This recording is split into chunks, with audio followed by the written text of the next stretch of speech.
Alright, muri yeZimbabwe kusangana kwatiri kuita zvakare ipo pano paZemunews update apo patinoda kupa mafirst hand update anonga ari kuitika munyika yedu yeZimbabwe. So kana uri mutsva usabve pano usina kusubscribe, kulike nekusheya. Muri yeZimbabwe zvinhu hazvina kumira zvakanaka mukati mebato reZANU-PF sezvo zvamaiziviswa nevanozeya nenhauwa dzezvematongerwo enyika kuti cable 3 iri rakapasa panogona kudzingwa mabasa vanhu vakati wandei, panogona kufa vanhu vakati wandei because cable iri rakananga kumono mutapa ekingdom ndokwa rakananga kuda kuchinja Zimbabwe as a republic kuiendesa kukingdom.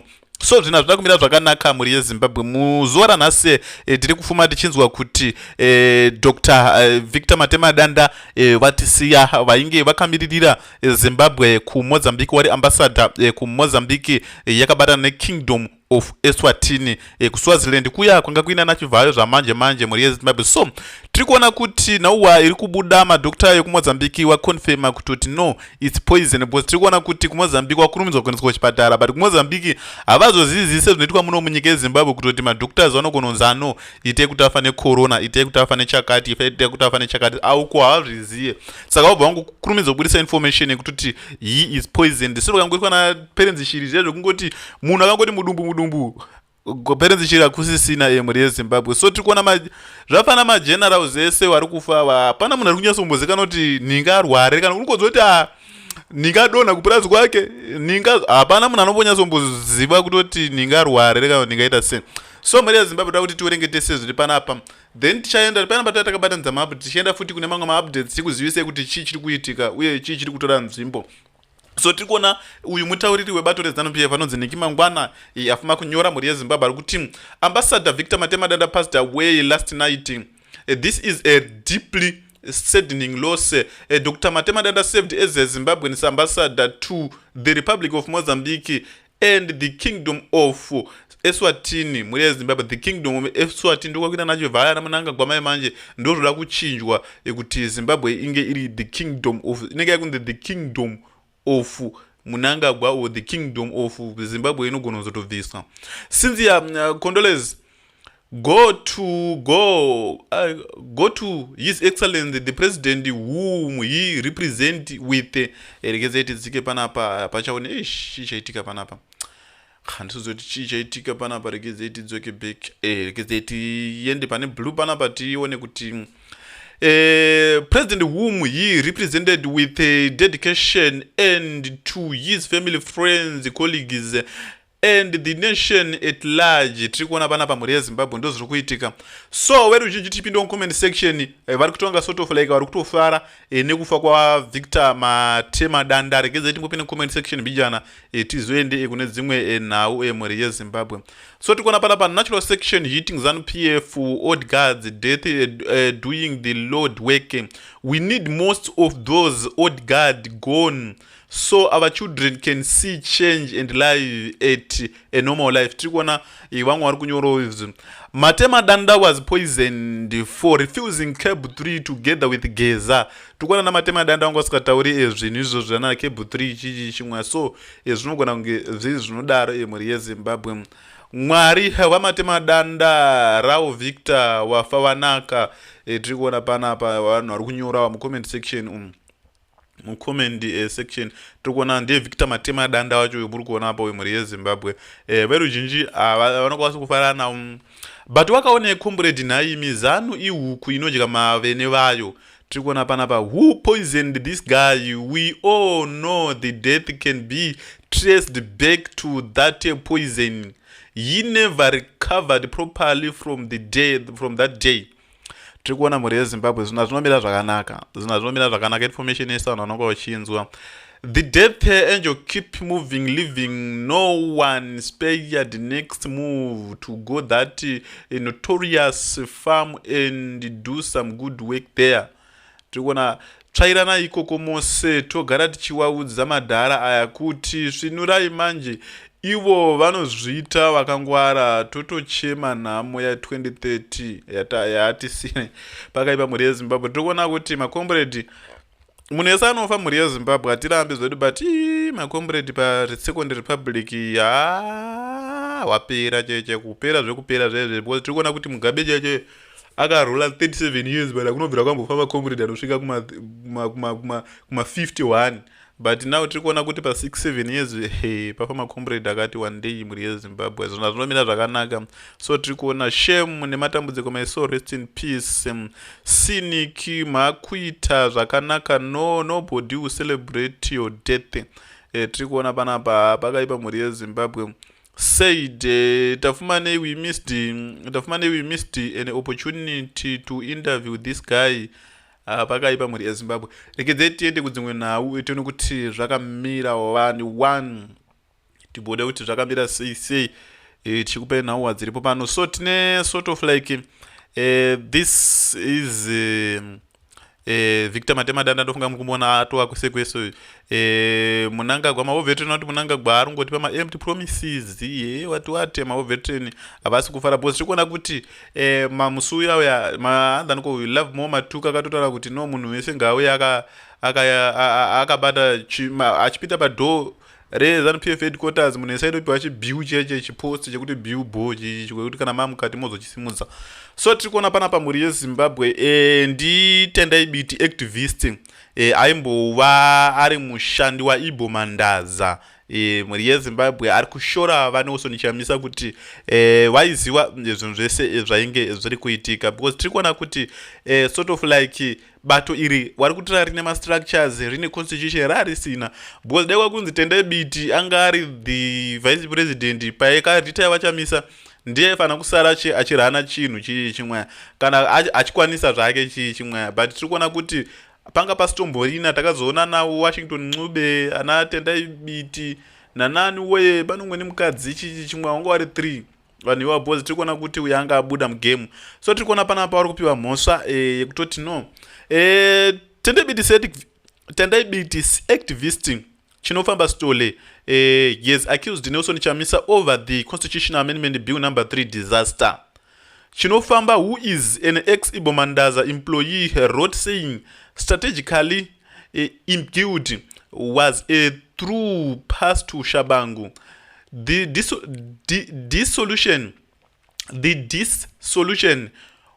of structures create the necessary vacuum that facilitate Shabangu's takeover.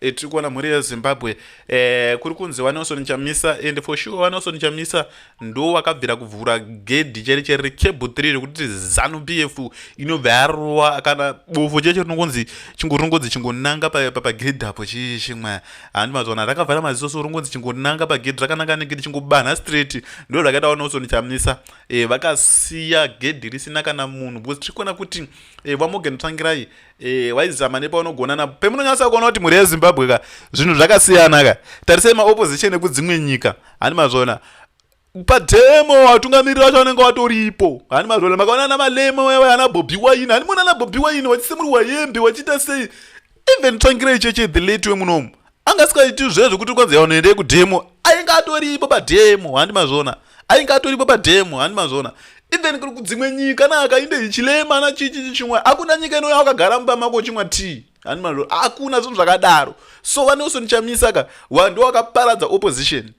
Tutokuudzai chokwadi cheche kuna asikadi kuzinzwa vaneosonichamisa ndo wakaparadza opposition because hakuna nyika inouya iwewe unozongopinda muofisi iwe ndofunga muri kuona na VP Chiwenga chacho pawakadzingirira Mugabe chichi chimwe wanga vatori wakatotungamirira handi mazona wachienda kumastation wachidzima wachidzinga mauyesa aya chichi chimwe ndo kuti unzoituma vanhu vari mumaofisi chichi chimwe hapana chaibuda handi mazona hapana chaibuda. Ndo madhiri anonga aripo emhuri yeZimbabwe zvinhu hazvinomira zvakanaka vaneosonichamisa ndo wakakonzeresa kuti cable 3 iri ringe richipasa nyore sezvo tiri kuona kuti zvinorambirwa seko iwangono opposition munhu yese aringotambira mari saka iye anozoramba mari akaita sei anogononzi 10 million kana 20 million anoiramba sei iwo vanhu yese aringotambira mari hakuna zvinhu zvakadaro handi mazona kunongotambiswa bhora risina mweya chete. So tiri kuona panapa mhuri yeZimbabwe pakanyorwa kuzi I will bet my last dollar that history will never absolve strategically armed guilty of responsibility for the destruction of a quarter century of organized mass-based opposition in Zimbabwe. Today is a sad day. But legal expecting Brighton Matebuka says what many critics overlook is that Constitution Amendment Bill number 3 got the numbers needed from Shabangu, a shameless proxy. Regeza iti zike nayo tinyase kuona kuti zviri kunyasa kumbofamba sei. So tikuona pana pakanywa kunzi Shabangu was legitimized by Wopi, or even though he was ED's proxy with his fabricated grievance. A red hearing represented a legitimacy. Shabangu repeatedly disclosed that he was working with Tendaibiti, Weshe Ngube, and other prosecutors. This is shenanigans. At the time, none amongst them publicly changed that narratives. They remain silent, even in light of Shabangu, her much publicity interview with Blessed Mushanga ndi Darabia Trawap. So Maria Zimbabwe tiri kuona panapa activists vari kupomera vane usondichamisa kutoti zvavakaita zvinhu zvakadhakwa, zvinhu zvisina kana nemusoro wese. So tira kuti tiende panapa Maria Zimbabwe muone maelection akaitwa kuBulawayo yainga kamirirwa neziki. Munyase kuona kuti nyangwe kutovhota kwacho beta nashamisa chatongodyawo mari angosiye zvakadaro, because it's use of time. Mazuva ano patapatoitwa zvemaelection anhu achitowana kutoendawo kutotsvaga mari kuna kutori nane. Network yangu inenge kunetsa panapa. Tira kuti tione mavotes aya. Munyase kuona kuti it's useless kupedza nguva. Mavotes akaitwa handi muri kuona apa muri yeZimbabwe. Philip weZANU-PF akawina because hakusina opposition, angoma independence. Hakusina opposition munyika yeZimbabwe, musina opposition. Philip akawina 512, independence candidate yakaita 236. Ani mazona ma election akaitwa nezuro.